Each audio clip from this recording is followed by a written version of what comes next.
बहुत बहुत धन्यवाद बेटियों का। कन्या कुटुंबी की ये प्रस्तुति है। मैं आगे निवेदन कर रहा हूँ, जगन्नाथ कन्या आर्य पाठशाला की बेटियां आएंगी। अच्छा गुप्ता जी ये भी अपना प्रस्तुति देंगी। बेटी का नाम है रितिका। ये अपनी प्रस्तुति और क्लास 12th की बेटी है। जगन्नाथ कन्या आर्य पाठशाला स्पीच है। स्वामी दयानंद के विषय पर अपनी स्पीच तैयार करके लेकर आइए बेटी। और हमारा पुराना स्कूल है, बहुत बेटे यहाँ से निकल करके काम कर रही हैं। माना हुआ स्कूल आर्य समाज का जगन्नाथ कन्या पाठशाला के नाम से। और ये बेटी स्वामी दयानंद सरस्वती से संबंधित अपनी भाषण को, व्याख्यान को तैयार करके लेकर के आई है। आप सुनिए। आदरणीय प्रधान जी, मंत्री जी, समस्त सदस्यगण, मंच पर उपस्थित विद्वत मंडल, प्रांगण में उपस्थित मातृशक्ति, श्रोतागण व मेरे प्रिय सहपाठियों, सुप्रभात। आज मैं रितिका, कक्षा 12वीं की छात्रा, जगन्नाथ आर्य कन्या सीनियर सेकेंडरी स्कूल से महर्षि दयानंद सरस्वती जी की 201वीं जयंती व ऋषि बोधोत्सव के उपलक्ष्य में महर्षि दयानंद सरस्वती जी के जीवन पर प्रकाश डालना चाहती हूँ। आशा करती हूँ आप सभी मेरी त्रुटियों पर ध्यान न देकर मेरे उत्साह का वर्धन करेंगे। भारत के लोगों को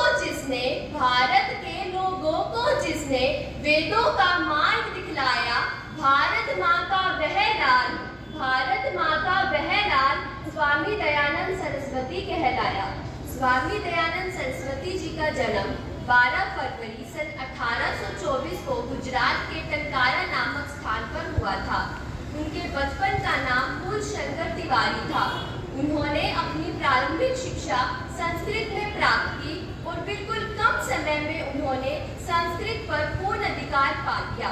उनके पिता का नाम करशनजी लाल जी तिवारी था, जो कर कलेक्टर होने के साथ साथ शिव के उपासक थे। उनकी माता का नाम यशोदा बाई था।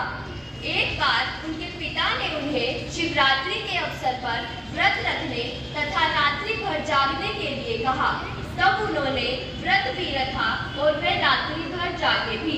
अचानक उन्होंने देखा एक चूहा शिवलिंग के पास रखे प्रसाद को खा रहा है। तब उनके मन में यह ख्याल आया, जो भगवान खुद की रक्षा नहीं कर सकते, वे हमारी रक्षा कैसे करेंगे। इसी आशंका को दूर करने के लिए और सच्चे ज्ञान की तलाश में उन्होंने 21 वर्ष की आयु में अपने घर परिवार को त्याग कर वैराग्य को धारण किया। सच्चे ईश्वर की तलाश करते करते और सच्चे गुरु की तलाश में वे स्वामी बिरजानंद जी के पास पहुँचे। जब उन्होंने उनके घर का दरवाजा खटखटाया तो अंदर से आवाज आई, कौन है? स्वामी जी ने उत्तर दिया, यही तो मैं जानने आया हूँ कि मैं कौन हूँ। और इसी प्रकार कई वर्षों तक उन्होंने स्वामी बिरजानंद जी के निर्देशन में समस्त वेदों का अध्ययन किया। उन्होंने ईसाई और मुस्लिम ग्रंथों का भी भली भांति अध्ययन किया था। एक बार उन्होंने अपने गुरु से गुरु दक्षिणा के लिए पूछा तो उनके गुरु ने कहा, तुम संसार में वेदों का प्रचार करो, यही मेरी गुरु दक्षिणा होगी। इसीलिए सबसे पहले सन 1875 में बम्बई में आर्य समाज की स्थापना की। आर्य समाज की स्थापना का मुख्य उद्देश्य था हिंदू धर्म में फैली बुराइयों को खत्म करना और वेदों की शिक्षा को वापस लाना। सन 1857 की क्रांति में भी उनका बहुत योगदान था। स्वराज्य शब्द का प्रयोग भी सबसे पहले उन्होंने ही किया था। इसीलिए कहते हैं, अंग्रेजी हुकूमत को मिलता करारा जवाब था। अंग्रेजी हुकूमत को मिलता करारा जवाब था। भारत की आजादी का उनकी आंखों में ख्वाब था। भारत की आजादी का उनकी आंखों में ख्वाब था। उन्होंने स्त्री की रक्षा के लिए अनेक कुप्रथाएं जैसे सती प्रथा, बाल विवाह आदि का खंडन किया। उन्होंने गायों की रक्षा के लिए गौ रक्षणी सभा स्थापित करवाई। उनकी अनेक रचनाएं थी, ऋग्वेदादि भाष्य, वेद भाष्य, सत्यार्थ प्रकाश आदि। उनकी ये सभी रचनाएं हिंदी में थी, क्योंकि हिंदी को उन्होंने आर्य भाषा का दर्जा दिया था।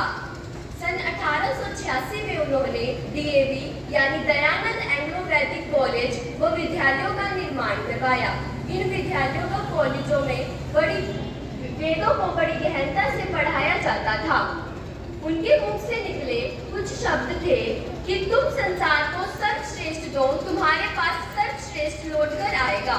काम करने से पहले सोचना बुद्धिमत्ता कहलाती है, काम करते हुए सोचना सतर्कता कहलाती है, परंतु काम करने के बाद सोचना मूर्खता कहलाती है। उनकी एक रचना सत्यार्थ प्रकाश में उनके ये विचार थे कि राजनीति में कभी भी सारी सत्ता एक राजा के हाथ में नहीं होनी चाहिए। यदि ऐसा हो तो वह जनता के मत को ध्यान में रखे बिना कार्य करता है। यदि स्वामी जी के ग्रंथों और विचारों पर चला जाए तो हमारा देश पुनः गौरवशाली और वैभवशाली बन जाएगा। एक दिन उनके नौकर ने उन्हें खाने में जहर मिलाकर दे दिया।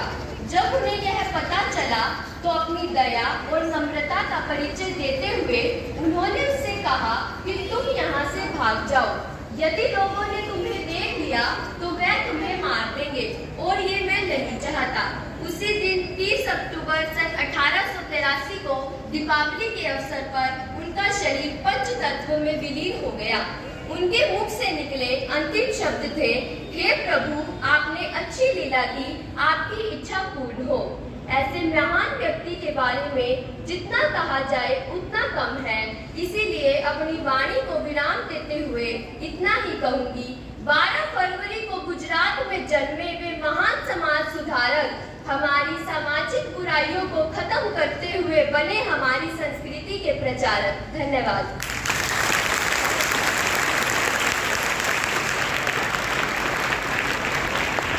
बहुत बहुत धन्यवाद। बेटी ने बहुत ही ओजस्वी वाणी में साथ करके स्वामी दयानंद सरस्वती के जीवन को प्रस्तुत किया है।